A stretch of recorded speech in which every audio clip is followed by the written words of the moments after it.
Maayong gabi sa tanan, karong gabi una sa padayon natong pagtuon sa pulong sa Ginoo ay dinhi sa atas sa John chapter 1 verses 35 to 42. Kung diin ang atong pagatun-an dinhi ay mahitungod sa pagkaapostol ni pagkatawag ni Andrew biyan sa atong Ginoong Kristo, naghihimo siyang fishers of men. So, doon na muna pangutana. Ang nganong pagatun-an mangyud nato ang pulong sa Ginoo. Matud pa sa Joshua chapter 1 verse 8, matud pa sa atong Ginoong Dios kay Joshua, muni ang iyang gingon, "This book of the law shall not depart from your mouth." So, ang kasulatan daw, ang balaod o libro sa balaod sa atong Ginoong Dios, matud pa sa atong Ginoong Dios kay Joshua, "This book of the law shall not depart from your mouth. You shall meditate on it." Imo kining pagatun-an, meditate, imo kining imiditate, pagatun-an, kauban na sa pagtuon. You shall meditate on it day and night. Adlaw o gabi imo kining pagatun-an nganuman, so that you may be careful to do everything written in it.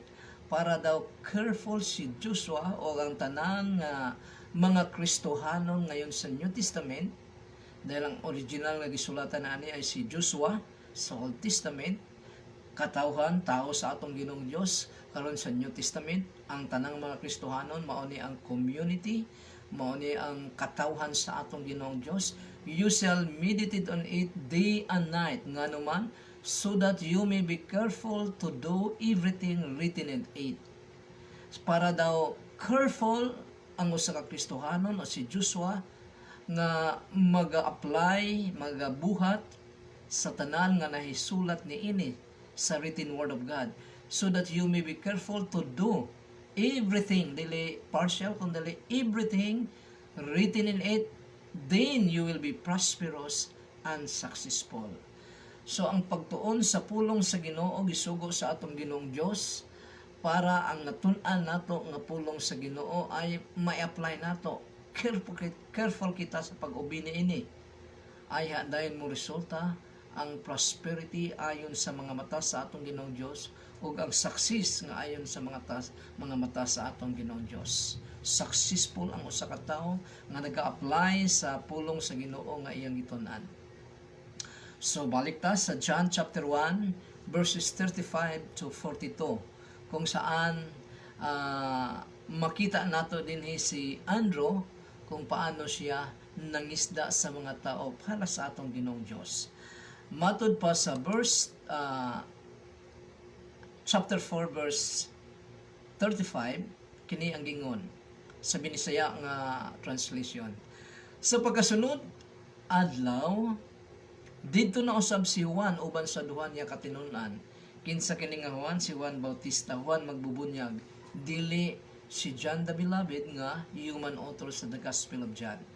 Verse 36, og sa pagkakita niya kang Hesus milabay miingon siya, anaa ang nating karniro sa Dios. Ang duha katinun-an nakadungog sa pagsulti niya niini og misunod sila kang Hesus. Sumatod pa ni John the Baptist, anaa ang nating karniro sa Dios. Isa sa mga title sa atong Ginoong Kristo sa iyang kaugalingon ay the Lamb of God, nating karniro sa atong Ginoong Dios, the Lamb of God. Verse 38, milingi si Hesus og sa pagkakita niya nga nagsunod sila kaniya, gipangutanan niya sila, unsa may inyong gipangita? Sila mitubag, Rabay, nga sa ato pa magtutudlo, hain ka man nagpuyo. 39, dali kamo og tan-awan ninyo, mitubag siya, mga alas 4 kadto sa hapon. Busa mikuyog sila kaniya og nakita nila ang iyang gipuy-an og nagpabilin sila uban kaniya ni adtong adlaw. Verse 40, usa ni adtong duha nga nakadungog kang Juan og mikuyog kang Hesus mao si Andres nga igsuon ni Simon Pedro. Si Andrew nga igsuon ni Simon Peter. Tapos verse 39, verse 41, verse 41, gipangita dayon ni Andres ang iyang igsoon o nga si Simon o giingnan, nakita namo ang Mesiyas nga sa ato pa Kristo. So ang gibuhat dayon ni Andrew ay gipangitan niya si Simon Peter. 42. Unya gidala niya si Simon ngadto kang Hesus, mitutok si Hesus kaniya og miingon, ikaw si Simon nga anak ni Juan, apan sukad karon nganlan ko nagsipas nga sa ato pa Pedro. So sa pagtan-aw ni Jesus Christ nga nakita niya si Peter, ang nature o kasing-kasing ni Peter nga sa umaabot nga mga adlaw after perhaps a couple of years sa pagtawag niya ni kay Andres, ay mahimo ng band leader sa mga apostles si Simon Peter. Sugisugo sa atong Ginoong Jesucristo sa tanang mga Kristohanon. Kung ikaw ay Kristohanon, mao ni ang sugo sa atong Ginoong Jesucristo kanimo bago pa man siya misaka sa langit. Matud pa sa atong Ginoong Jesucristo sa Matthew chapter 28 verse 19, kini ang iyang gingon, go therefore and make disciples of all nations. So gisugo niya ang iyang mga disciples og tungod sa pagsunod sa iyang mga disciples sa kanyang sugo, naabot kita karon nga mga Kristohanon, nahimo kitang Kristohanon tungod sa pagsunod sa mga apostles o mga disciples sa atong Ginoong Jesucristo sa 1st century AD hangtod karon sa 21st century. So balikon ko ang pagbasa sa verse 19 ng Matthew chapter 28. Go therefore and make disciples of all nations, baptizing them in the name of the Father and of the Son and of the Holy Spirit. So, himuon dang disciple sa atong Ginoong Jesucristo ang tanang mga tao sa tibuok kalibutan. Verse 20. Teaching them, tudloan sila, teaching them to observe all that I have commanded you. And lo, I am with you always to the close of the age. So matod pa din teaching them, pakatuluan sila to observe or obey all that I commanded you. So mauna ang sugo sa atong Ginoong Jesucristo sa bawat Kristohanon, sa bawat tagasunod sa atong Ginoong Jesucristo. May gabi ni Sister Marlene Longiti nga nagatanaw karon, may gabi igsuon o kapatid.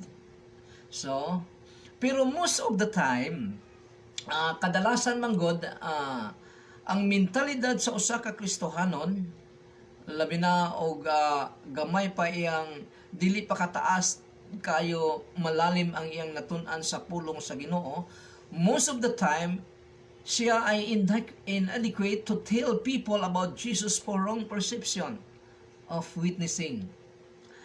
Nagatuo kita nga kung witness kita sa usa ka tawo about Jesus, we have to have a great understanding of the Bible. Sumuna ang maling perception nga kailangan maayo ta sa Biblia para nay mangutano ang tubag dayon nato. Ngunit hindi ganyan ang dapat maging mindset sa usa ka Kristohanon. So tan-aw na to karon ang pagkataon ni Andrew kung paano siya nahimong fishers of men. So number one, so makita nato din unang-una, makita nato din sa verse 35 to 37, namatay siya sa testimony ni John the Baptist concerning the Lord Jesus Christ. Iyang gipakinggan, iyang pamatian. Matod pa din sa verse 35, the next day, John was standing there again with two of his disciples. Siya ay nagatindog kauban ang iyang duha ka mga disciples. When he saw Jesus walking by, there is the Lamb of God, he said. The Lamb of God daon. Ani milabay ang karnero sa Ginoong Diyos. Or, there is the Lamb of God, he said. John the Baptist said. The two disciples heard him say, days and went with Jesus. They said, where do you live, Rabbi? This word means teacher. So, ang duha ka disciples nagsunod kay Jesus Christ or gipangutana nila si Jesus Christ kung asa siya nagpuyo. So,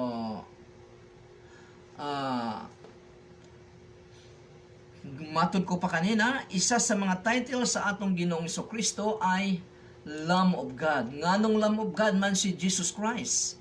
Dahil sa Old Testament, may gabi usab ni Joyce Grabador, who is anaa sa Australia, nga nagatanaw karong gabi una o nakasilip sa atong live sa Facebook. May gabi diya Joy. Si Joyce ay akong pag-umangkon, anak sa akong magulang physical. So, Jesus Christ is the Lamb of God to be offered on the cross of Calvary to take away the sins of the world. Kung paano ang mga karnero o tupas sa Old Testament mao ang ginaalay nila sa templo sa mga tao nga may kasalanan. Kung siya ay medyo kwarta-kwartahan, maka-afford siya ng karnero. Karnero ang iyang ialay ngadto sa templo. Kung siya naman ay medyo pobre-pobre, ay merong tukmo o salampati, pwede gyapon ialay sa mga di maka-afford, sa mga mahalon nga pang-alay. So, from the Old Testament, kini ay gikuha ni Jesus Christ na siya mismo ang pang-alay para sa atong mga kasalanan sa atong Ginoong Diyos. Matod pa sa John chapter 1 verse 29, mao ning giingon, the next day John saw Jesus coming to him and said, there is the Lamb of God who takes away the sins of the world. Ani daw ang karnero sa Ginoo nga nagawagtang sa mga sala sa kalibutan.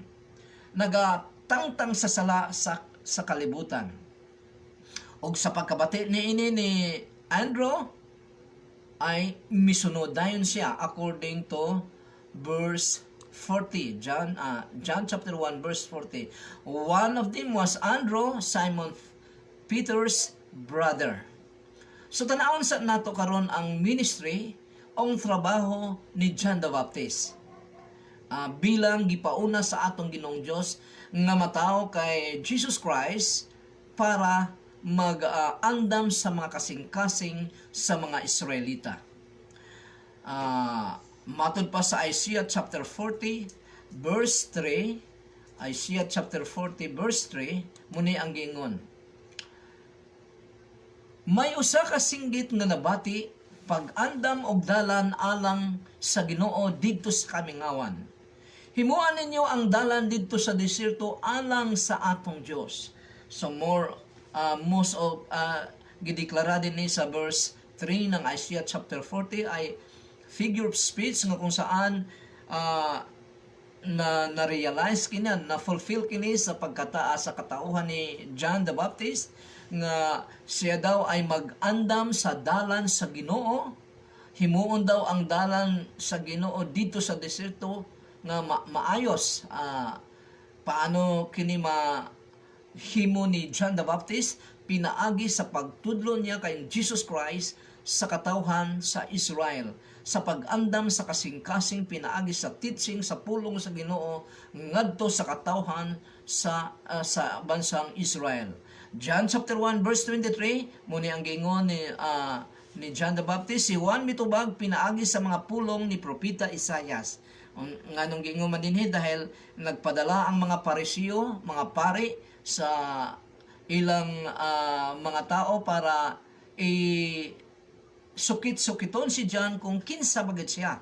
So muning sa verse 23 muning giingon, si Juan mitubag pinaagi sa pulong sa mga propeta o sa kay propeta Isaias. Matod pa dinhi, ako mao ang tingog nga nagsinggit sa kamingawan, tulira ang dalan nga agian sa Ginoo.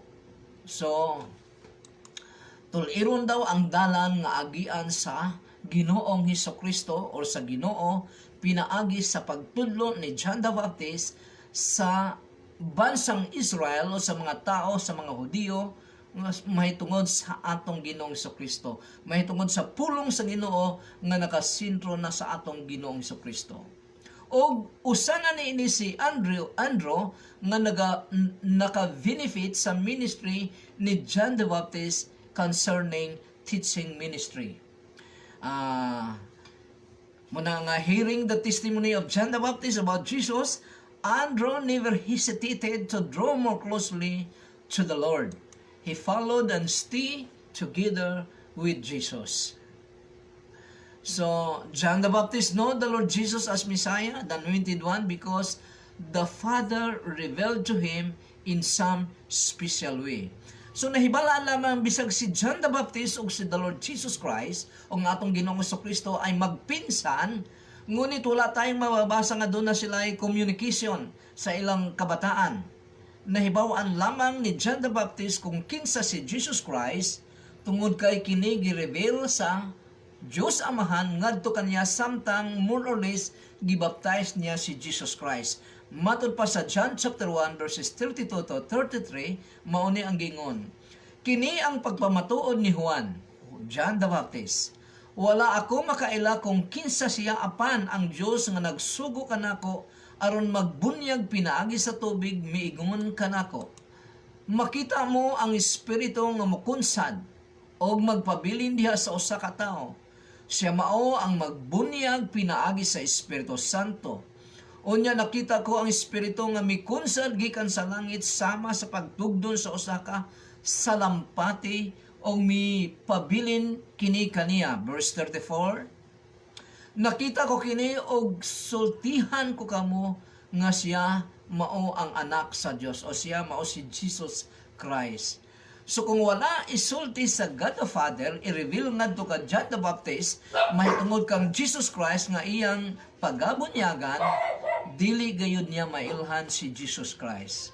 So, iyon nga, sabi ko pa kanina, wala kitay mabasa sa New Testament nga dunay fellowship si John the Baptist o si Jesus Christ maski sila ay magpinsan. Doon na sila ay relasyon sa matag-usa.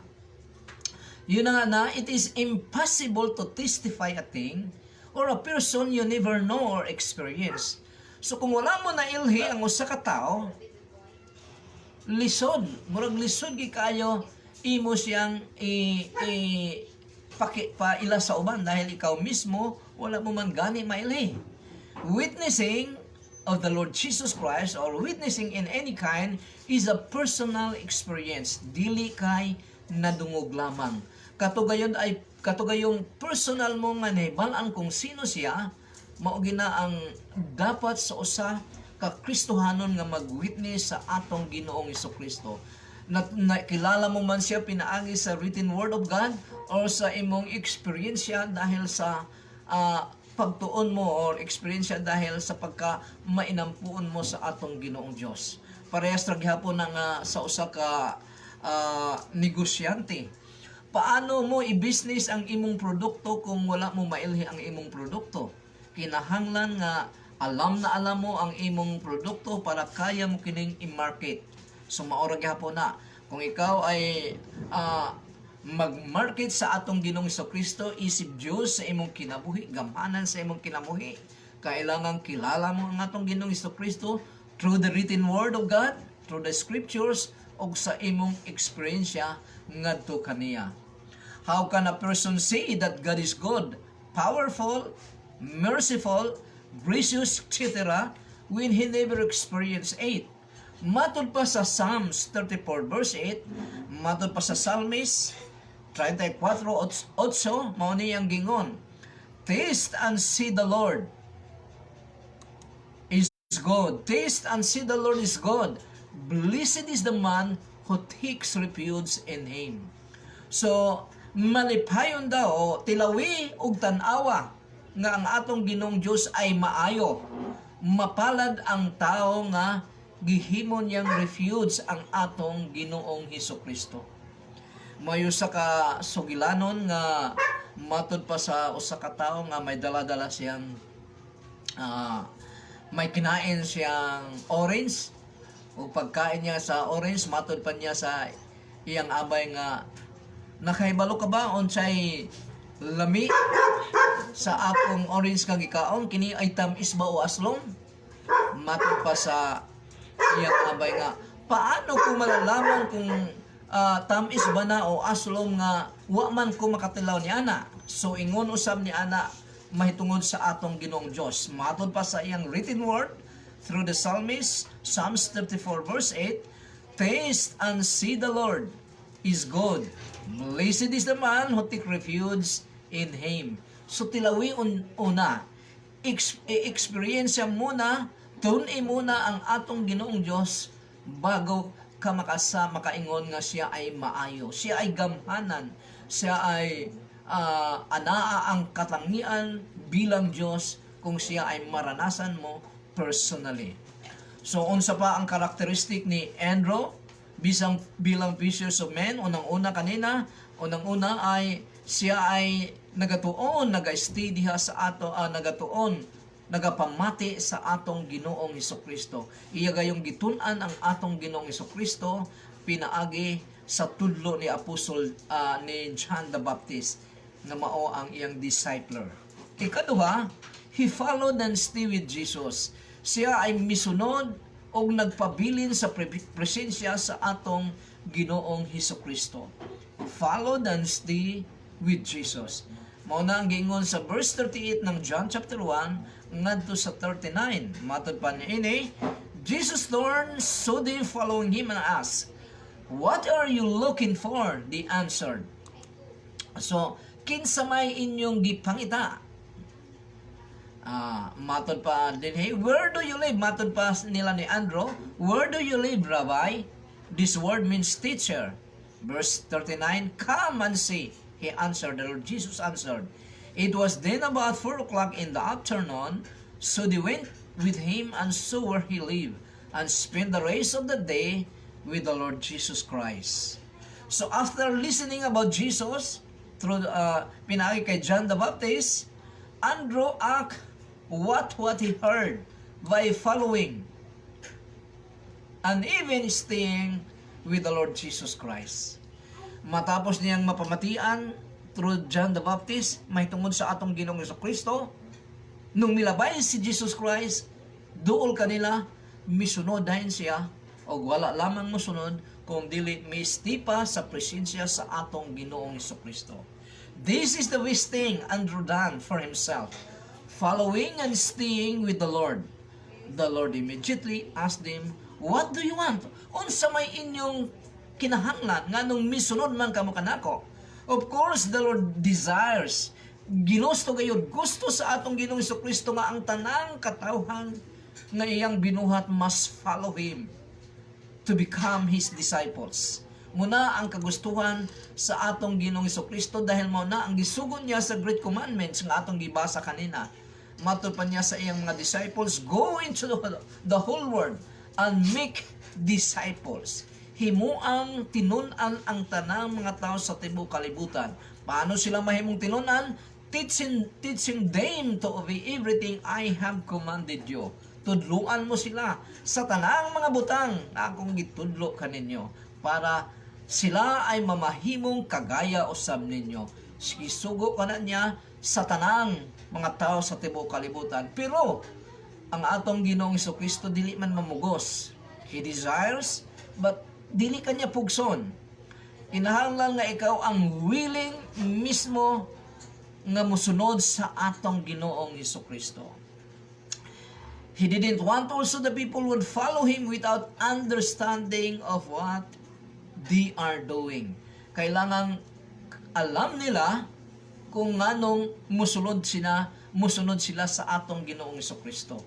Gani, ang challenge pa sa atong Ginoong Hesukristo sa isa sa mga insidente nga daghang naay gasunod-sunod na siya, matod pa niya, if you want to be my disciples, deny yourself, take up your cross, and follow me. Kung ikaw ay gustong mahimong akong tinunan, musunod ka nako, i-deny mo ang imong kaugalingon. Kung ikaw ay bright ka man nga tao, tangtangon mo ang imong pagka-bright o magpatudlo ka sa ako, deny yourself. Kung unsa imong gusto sa imong kinabuhi, Pwede mo ka nang i-deny og ang imong hatagan og importansya, ang imong priority sa imong kaugalingon ay ang pagtuon kanako. Deny yourself, take up your cross, and follow me. Take up your cross. Kung paano si Jesus Christ namatay sa cross ng Kalbaryo, pwede mong pakamatyan ang atong Ginoong Kristo dahil mo na ang challenge niya kung ikaw ay gustong mahimong disciples. Na ay mga tao nga gustong mosunod sa atong Ginoong Kristo for dunay mga string attached nga kung mosunod ko sa Ginoo mapanalanginan ako matud pa sa atong Ginoong Kristo. Foxes have holes, but the Son of Man ay wala ganing mabutangan niya sa iyang ulo.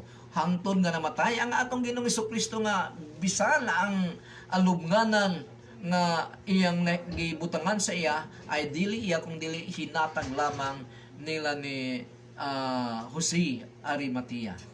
So kung mali ang imong motibo sa pagsunod sa atong Ginoong Kristo, kung gusto mong financial para mo daghan ang imong financial sa pagsunod mo sa Ginoo, muna ang tubag sa atong Ginoong Kristo, foxes have holes, but Jesus Christ wala gani mabutangan ang iyang ulo.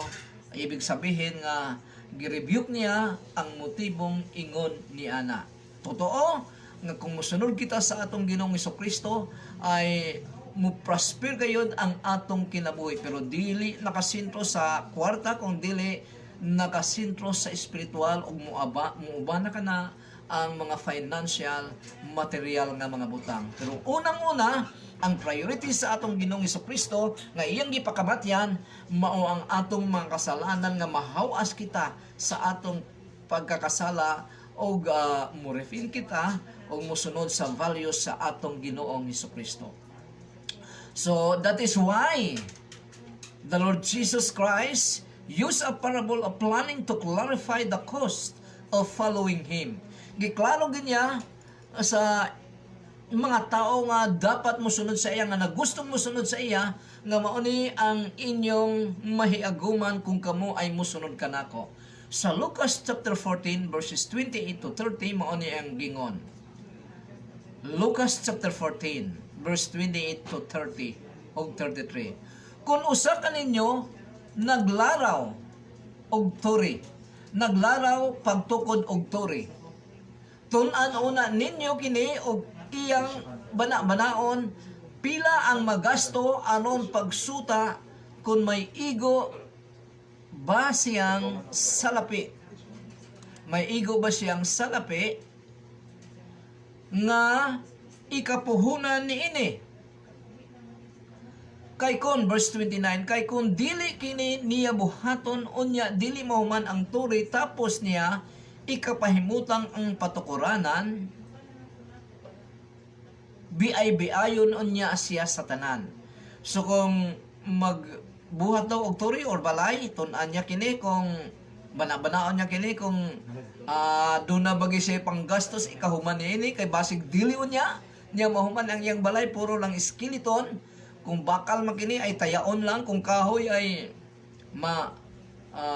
magabok lang, kay nahuddan ang panggastos, biay-biayon hinuon siya. So mauni isa sa hulagway, isa sa figure speech, isa sa mga illustration sa atong Ginoong Kristo nga gigamit niya sa kanyang audience, nga kung musunod ka sa kaniya, klaruha ang imong pagsunod. Kay basig makaabot ka doon ay mga problema sa kinabuhi, tapos ay mubalik ka, mubackslide ka. So matod pa niya, basig biay-biayon niya siya sa tanan nga makakita sa gisangputan. Og moingon sila, kining tawhana nagpatugag-tugag tukod og turi, apan dili di ay makahuman ini. Verse 33, sa samang paagi, walay bisan kinsa kaninyo nga mahimong akong tinunan gawas kung iyang biyaan ang tanan nga anaa kaniya. So unsa maning biyaan ang tanan nga anaa kaniya? Ang tanan mga butang nga kontrary sa kabubuton sa atong Ginoong Dios, you must deny 8. Exchange of following the Lord Jesus Christ. Kung kini makakasagabal sa pagsunod mo sa atong Ginoong Kristo dahil yan ay mga worldly nga mga butang kontra sa kabubuton sa atong Ginoong Hesukristo, biyaan mo kini. Jesus demand our total devotion as His disciples. Muna nga ang greatest nga sugo sa atong Ginoong Hesukristo, nga matod pa niya, love the Lord your God with all your heart, strength, mind, and soul. Muna ang iyang sugo nga total devotion sa atong pagkatao, ihatagayod nato sa atong Ginoong Hesukristo.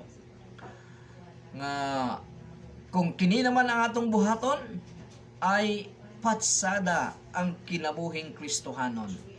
Ang atong Ginoong Hesukristo mismo nagaingon sa Matthew chapter 6 verse 33, "Seek ye first the kingdom of God and His righteousness." Unsay angay buhaton sa katawan sa atong Ginoong Dios dahil ang kanyang audience dinhi ay mga Kristohanon. Unahon muna ang gingharian sa Dios, seek ye first the kingdom of God and His righteousness, and all these things, unsa maning mga butang, all these things, katong mga butang nga gikabalakan sa usa ka Kristohanon nga basig dili unya ihatag sa Ginoo ngadto kaniya. Unsa kini nga butang? Pagkaon, pagbisti, balay o mga panginahanglan sa usa ka Kristohanon. Seek ye first the kingdom of God and His righteousness, and all these things shall be given unto you. Ang imo lamang problemahon maong pagpangita sa gingharian sa Dios ug sa iyang pagkamatarong na mo-reflect sa imo ang pagkamatarong sa atong Ginoong Dios. Nga diha ka magpuyo sa gingharian sa atong Ginoong Dios. Nga ang gingharian sa atong Ginoong Dios makita sa imong pagkatao. O ang tanang mga butang, usa nga lang kining idugang sa atong Ginoong Dios nganha kanimo. Dili na pwede mabaliktad. Dili pwede mo baliktad nga seek ye first the things you desire or the things you worrying. Ay na dayon ang kuan, di na pwede mo baliktad. Ang unang yun, ang atong Ginoong Dios ay na dayon siya maghatag sa mga tao nga nangita unang-una sa iyang kaharian o sa iyang kabubuton. The presence of the Lord is so important even to Moses that he will go no further without it. Mousab kini si Andrew, may stay sa presensya sa atong Ginoong Hesukristo. Matod pa sa Exodus chapter 33 verses 15 to 16, according to Moses, matod pa niya sa atong Ginoong Dios dito sa kamingawan sa desierto, sa dihang gikuha niya ang mga Israelita from the bondage of Egypt, i-transfer niya sa Israel sa promised land sa atong Ginoong Dios sa Canaan. Matod pa din Exodus 33 verses 15 to 16, si Moses mingon kaniya, mingon sa atong Ginoong Dios, kung dili ka mauban ka namo, ayaw kami pabiyaan ni ining dapita. Kayon saon man pagkasayod ni bisan kinsa ngagkahimutan mo ako og ang imong katawhan kung dili mo kami ubanan. Kung muuban ka kanamo, ako og ang imong katawhan mailhan nga lahi sa ubang katawhan sa kalibutan.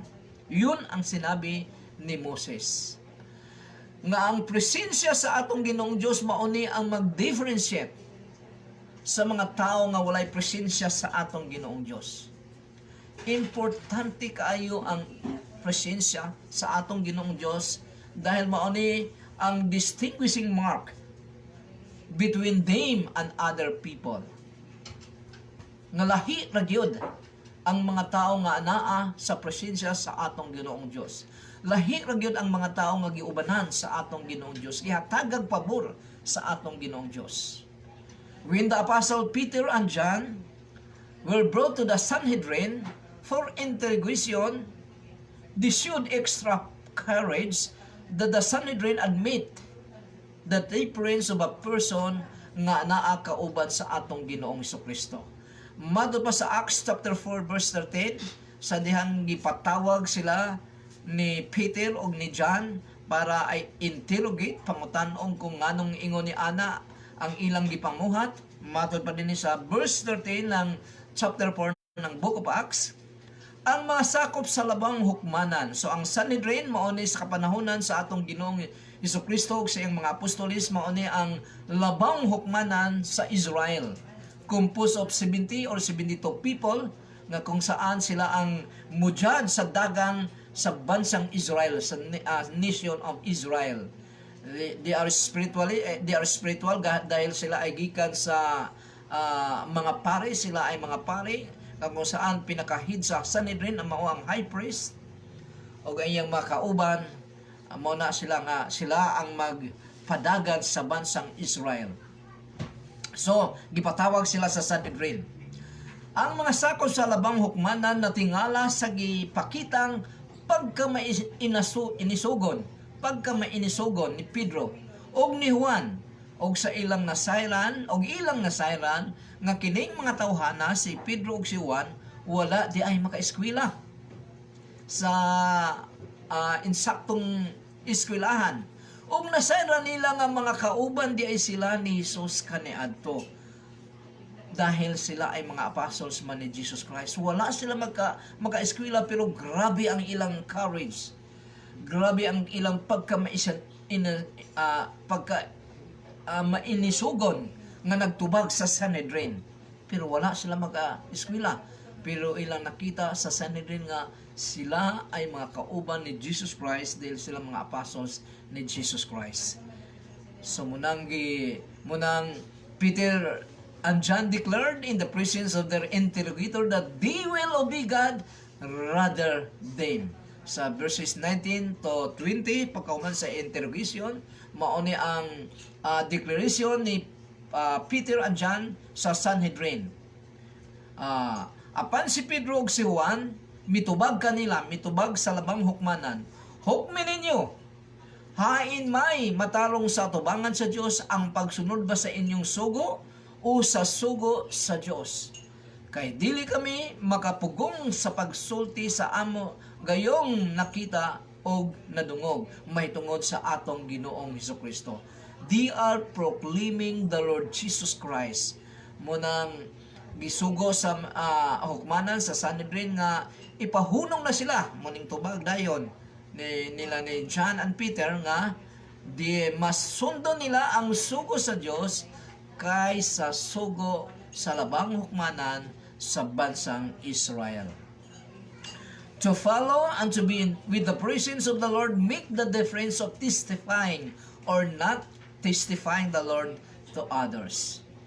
So kung ikaw ay puno sa presensya sa atong Ginoong Dios, dili ka makapugong sa pagsulti sa pagkamaayo sa imong Ginoo ngadto sa uban.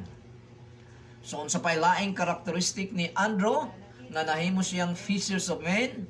He told his brother concerning Jesus. Iya dayong gisultian, gipangita niya si Peter o gisultian din niya mahitungod sa atong Ginoong Hesukristo. Dili mahitungod siyang kaugalingon kung dili mahitungod sa atong Ginoong Hesukristo. John chapter 1 verses 40 to 41 mao ni gingon. Usa ni adtong duha nga nakadungog kang Juan og mikuyog kang Hesus mao si Andres nga igsuon ni Simon Pedro. Gipangita dayon ni Andres ang iyang igsuon nga si Simon o giingnan nakita namo ang Mesiyas nga sa ato pa Kristo. Sumuning kagandahan ni Andrew. Pagka human nila gistay sa kay Jesus Christ niya nang adlaw, pag uli niya gipangita dayon niya si Peter og iya dayon gisuginlan. After following and spending his time with the Lord, the first thing Andrew did was to find Simon Peter and told him about the good news of the Lord Jesus Christ. Sumo lang unang niyang gihimo. Dili ang silingan, dili ang iyang mga amigo, kung dili ang iyang igsuon dayon ang iyang gipangita o gisunginlan niya mahitungod sa atong Ginoong Hesukristo. When a person wants to share the good news, it is only right thing that he must first give it to his nearest relatives or loved ones. So mao ni ang dapat unahon. Kung naay maayong balita, dapat ang unahong ginatong suginlan niini, sharean niini ay ang atong mga mahal sa kinabuhi, the nearest relatives, the unsay tawag ani, katugayong kuan pinakadol sa imo mo'y unang-unahon nimo sa pagsugilon sa maayong balita. Maayong gabi diha ni Oliver Hagidon nga nagtan-aw karon, murag sa Palawan ni siya kung wala ko masayop. So maayong gabi bro, og ang Ginoo manalangin kanimo. So the nearest relatives or loved ones mao gid ang unang natong sultian, sharean nato sa maayong balita. Kagaya ni Andrew nga gibuhat niya kay Simon Peter. Our loved ones must be the first to receive it. It is not right that the good thing will be given first to other than to our loved ones. So di gimayo. Unang-unang yun ang atong mga mahal sa kinabuhi. This truth is exemplified of a story. Gi-simplify kini sa istorya sa atong Ginoong Hesukristo mahitungod sa Lazarus and the rich man. So, ang istorya sa Lazarus and the rich man, si Lazarus ay maayong tao, pobre siya pero maayong tao dahil nag-share kini siya sa pulong sa Ginoo ngadto sa iyang mga silingan. Isa na sa iyang gisira nini ay ang mayaman. O namatay si Lazarus, namatay usab ang sapian nga walay pakialam sa espiritual nga mga butang. Silang duha namatay. May gabi ni Pastor Leonard Dano, akong kauban nga pastor sa Kuima, Cagayan de Oro Ministers Association, so is watching us or nakasilip nining live. So namatay sila, ngunit nagkalain-lain ang ilang destinasyon. Si Lazarus ay gidala sa anghel ngadto sa langit kung saan doon sa nahimutangan sa amahan niya sa iyang pagtuo, si Abraham, the father of faith. O ang mayaman nga walay pakialam sa buhay, ang iyang atupag ay ang iyang kaugalingon lamang, happy-happy lamang, wala gid ang iyang gitanaw, ang iyang kaugalingon lamang ay naadto usab sa impyerno. Ang atong Ginoong Dios nagbuhat og langit para sa mga tao nga submissive sa iya, nagasunod sa iyang kabubuton, ngunit nag-andam usab siya og lugar nga impyerno para sa mga tao nga walay pakialam sa atong Ginoong Dios. Nakaila sa atong Ginoong Dios pero wala ang sunod sa kabubuton sa atong Ginoong Dios. Mao na nga matod pa sa atong Ginoong Hesukristo, mibuhat siya og impyerno para sa demonyo og sa mga anghel og sa mga tao sab nga nagpakademonyo dahil ayaw sumunod sa kagustuhan sa atong Ginoong Dios. Gireject nila, wala sila motuo sa atong Ginoong Hesukristo. Kung ang usa ka tawo wala motuo sa atong Ginoong Hesukristo, dili siya mo observe, dili siya mo obey sa kabubuton sa atong Ginoong Hesukristo, kay wala man siya motuo. Ang tao lamang nga motuo sa atong Ginoong Hesukristo mao kadtong nakasunod sa kabubuton sa atong Ginoong Hesukristo, kay mituo man siya. Ana lang kasimple. Kung wala ka motuo sa atong Ginoong Hesukristo, kung tuo ka lang, wala mo sunda ang kabubuton sa atong Ginoong Hesukristo, ang desire sa atong Ginoong Hesukristo nga nasulat sa ang written word nga naa sa Bible, sa New Testament and Old Testament. So sa Lucas chapter 16 verses 27 to 28, makita nato dinhi nga ang sapian tuwa sa impyerno. Pero makita nato dinhi nga ang hunahuna sa sapian naapagyapon sa kalibutan. Matod pa dinhi, nag-request ang sapian ngadto kay Abraham, nagsimbolo sa atong Ginoong Hesukristo. Matod pa dinhi, ang dato mitubag dahil nag-request siya, wala ihatag ang iyang request dahil ang atong kinabuhi sa kalibutan mauna ang maghatag og destination nato kung asa ta paingon ngadto sa ikaduhang kinabuhi. Kung ayaw mo ng espiritual nga butang dinhi sa kalibutan, ayaw mo musunod sa atong Ginoong Hesukristo, dili kagayod mo adto sa langit, mo adto kagayod sa impyerno. Kay muna ang giingon sa atong Ginoong Hesukristo. May request ang dato, matod pa sa atong Ginoong Hesukristo before aning verse 27, alalahanin mo anak ang imong kondisyon, ang imong kahimtang samtang tuwa ka pa sa kalibutan. Gi-remind siya sa iyang kinabuhi ngadto samtang buhi pa siya. Ang dato mitubag, kung mao ka na amahan, hangyoon ko ikaw nga imuuntang ipadala si Lazaro ngadto sa amo. Nganong si Lazaro magyud ang gi-request daling mayaman? Dahil si Lazaro nag-share sa pulong sa Ginoo ngadto sa ila og sa iyang mga igsoon. Munang hangyoon ko ikaw amahan, hangyoon ko ikaw nga imuuntang ipadala si Lazaro ngadto sa amo. Verse 28. Kay aduna ako'y 5 ka igsoong lalaki. Paadtua siya aron mapasidanan sila aron dili mahianhin ining dapit sa kasakitan. Nganong nakasiguro man kining sapian nga naadto sa impierno nga musunod ang iyang 5 ka igsoong nga lalaki ngadto sa impierno nga lugar sa kasakitan, dahil ang ilang kinabuhi parihas sa nianing sapian nga nauna na sa impierno. O kung dili sila maghinulsol sa ilang kasalanan samtang buhi pa sila, siguradong siyot gid sila sa impierno. Itambo gayud sila sa mga anghel ngadto sa kalayo sa impierno. Munang mauna ang iyang request sa sapian. Even in hell, a person still desire good of his loved ones. Iya gayong gi-desire nga unta maayo ang mahitabo sa iyang loved ones, iyang mga igsoon nga ato pa sa kalibutan. So muna nga kung dunay maayong balita, ang una ginatong tagaan nini ang atong mga mahal sa kinabuhi. Witnessing about the Lord will be done first to our loved ones. And this is the commandment of the Lord, of our Lord Jesus Christ before He ascended to heaven.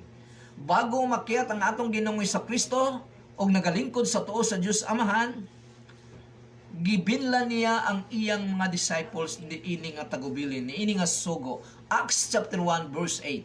Matod pa niya din sa atong Ginoong Kristo ngadto sa kanyang mga disciples, apan kung mukunsad na kaninyo ang Espiritu Santo. Kung moabot na kaninyo ang Espiritu Santo, makadawat kamo gahom ug mahimo kamong akong mga saksi sa Jerusalem, sa tibok Judea ug Samaria ug sa tibuok kalibutan. Ang Espiritu Santo ang maghatag kanila gahom. Unsa kini nga gahom? Para maangkon sa mga disciples, sa mga Kristohanon, gahom sa pag-witness, sa pagsaksi sa atong Ginoong Kristo. Sa unang-una sa Jerusalem, sa katawan sa lungsod sa atong Ginoong Kristo, sa syudad, sa nasod sa atong Ginoong Kristo, sumunod dayon ngadto sa Judea, sa gawas-gawas na, sa Samaria, gawas na gyud, ug sa tibuok kalibutan, layo na sa Israel. Unang-una gyud ang atong mahal sa kinabuhi, ang atong kababayan. Sumuna nganong hulaton man nila ang Espiritu Santo para magamhan sila, matagaan sila gahom ug makaistorya sila mahitungod sa pagkamaayo sa atong Ginoong Kristo.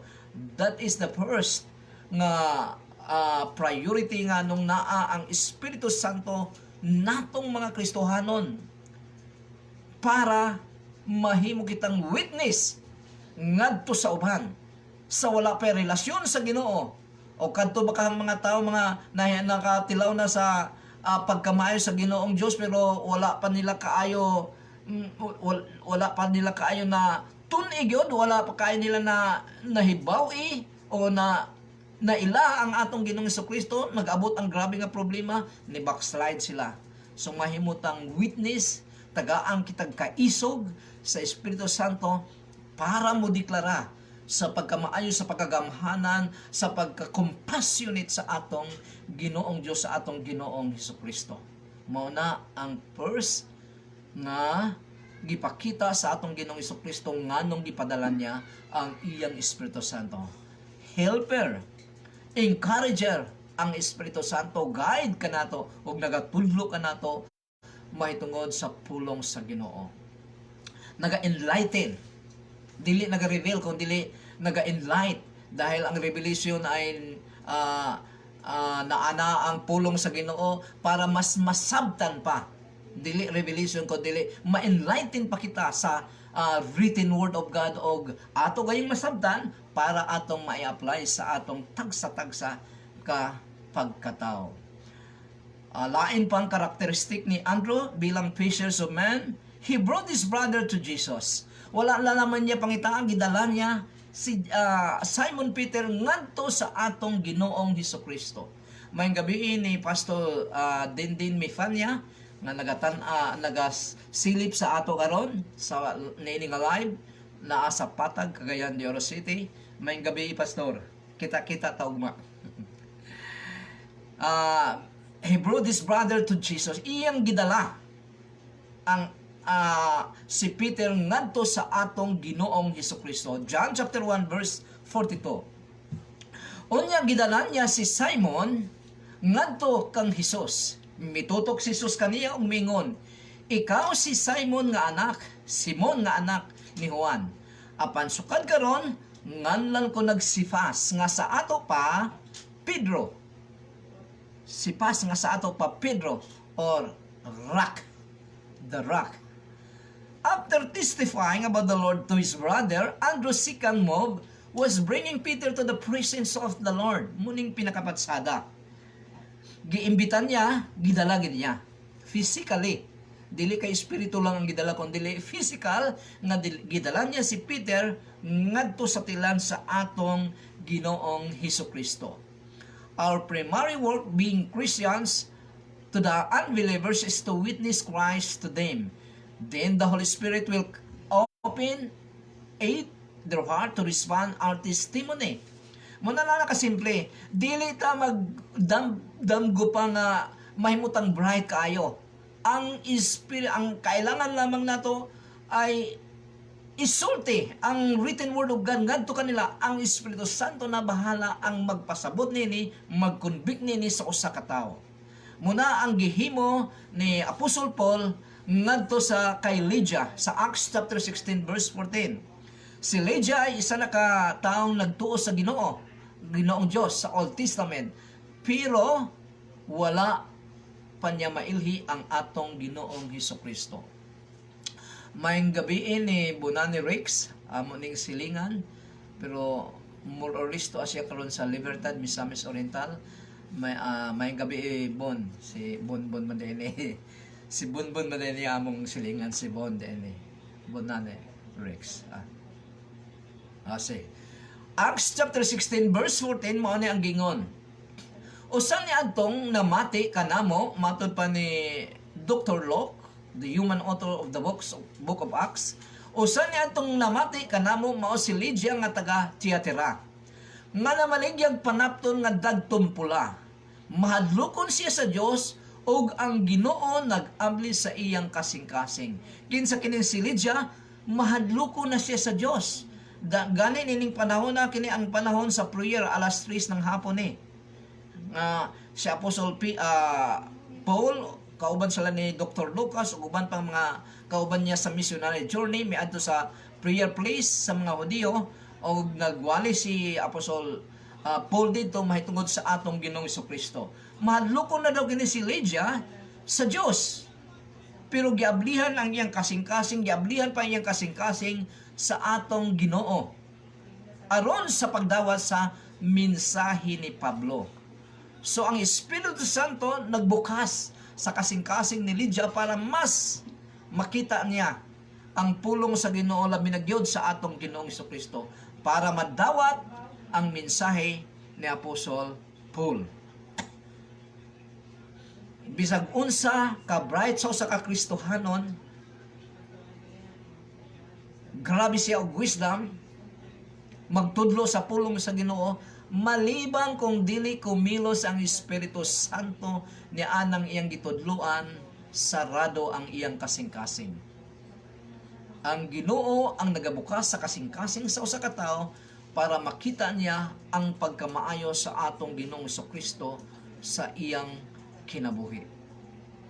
Our second move is to invite them in a cell group, prayer meeting, or Bible study and Sunday celebration. This is the simplest way of facing a person to Christ. Invitation, share ng pulong sa Ginoo, o ang Espiritu Santo na ang bahala nini. Our testimony or a few verses of God's Word is already enough of witnessing a person for Christ. Remember, You don't have to expound the Bible or teach its doctrine, but only to give your personal testimony. Paano mo na ila ang atong Ginoong Kristo?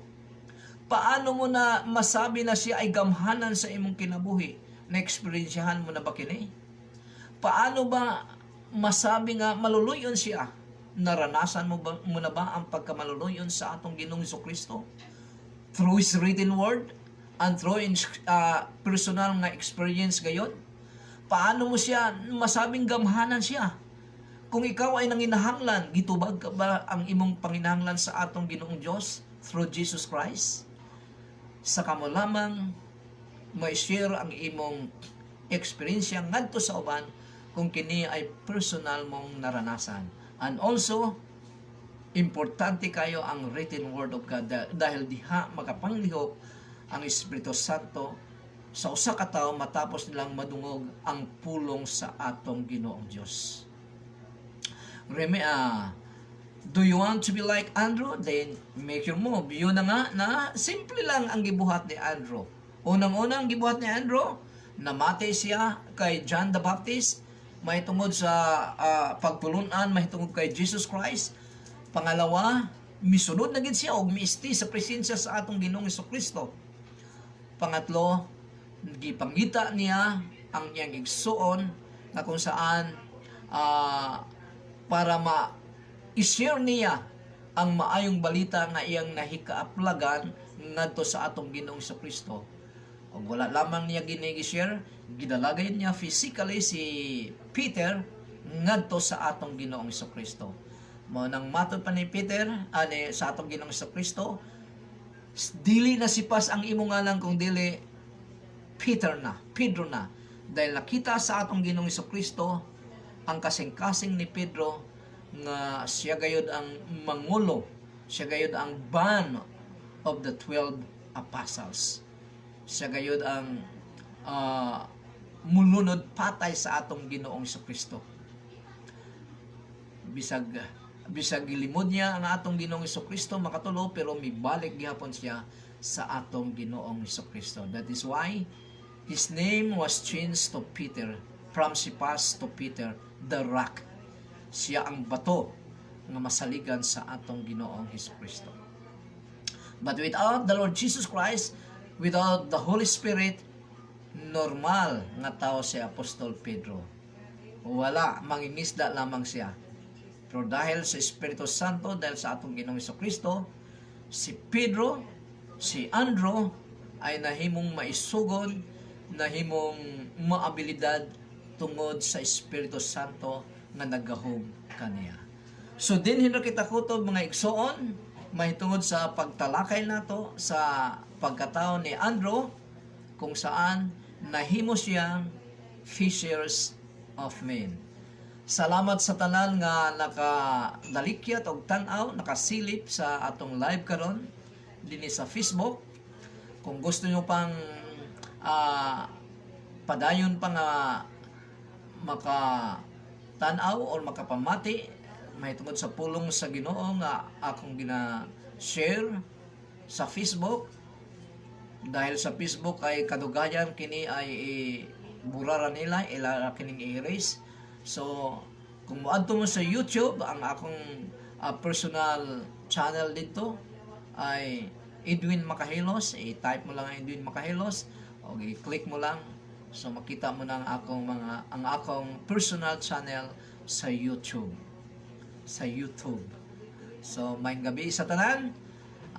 Naway ang atong Ginoong Dios manalangin kanato og naagayod ang iyang proteksyon sa gitna ng gikahadlukan nga mga sakit karon. Ang tunay nga proteksyon ay anaa gyud sa atong Ginoong Kristo. Bisag unsaon natog sunod sa mga safety protocols, ang kompleto total nga proteksyon nga madawat nato sa atong Ginoong Kristo gyud. Busa magampo ta sa tanan nga mananaw, nakatanaw og mutanaw pa ini nga video, live video may tungod sa kay Andrew, the Fishers of Man, ay magampo kitang tanan. Among amahan sa pangalan ni Jesus, salamat kayo Ginoo sa katatapos namong pagtuon sa imong pulong, O Lord God, concerning sa pagkataon ni Andrew, Ginoo, nga nahimong fishers of men, O Lord God. Kami nagaampo, Lord God, nga ang imong good news, Panginoon, Lord God, amo gayong maranasan, Ginoo, sa among tagsa-tagsa, kapag kataw sa among tagsa-tagsa kakinabuhi, O Lord God, og dili lamang namo maranasan, Ginoo, kung dili ma-share pa namo kini ngadto sa uban, Ginoo. Panalangin ni, O Lord God, ang tanan nga nagatan-aw og makatan-aw pa, Ginoo, nini nga pagtulunan, O Lord God. Bless them, O Lord God, according to their needs, Panginoon, and according to their faithfulness diya sa iyo, O Lord God. Bless them, Mamahan. I pray, Father God, sa pangalan ni Jesus, O Lord God, nga ang imong total protection, Panginoon, even divine protection, O Lord God, ilukob mo po sa amin, Panginoon, Lord God. Bisan pa ang gikadlokang sakit sa COVID-19, Panginoon, na dili kini makapanghilabot kanamo, Lord God, dahil ang mga mikrobyo nini, O Lord God, kung makaduol kanamo, Ginoo, masunog, O Lord God, dahil sa imong gahom, Panginoon, sa imong presensya, O Lord God, nga ni kanamo, Panginoon. Salamat kayo, Amahan, salamat kayo, Diyos. Panalangin ni Ginoo ang tanan nga nagatanaw nini og magatanaw pa. The Lord bless you and keep you. The Lord make His face shine upon you and be gracious to you. The Lord lift up His countenance upon you and give you peace. O ang tanang mga anak sa Diyos magaingong Amen. Amen and Amen. Maayong gabi sa tanan. O kita-kita ta ugma sa balay simbahan sa atong Ginoong Diyos, sa Fellowship Center.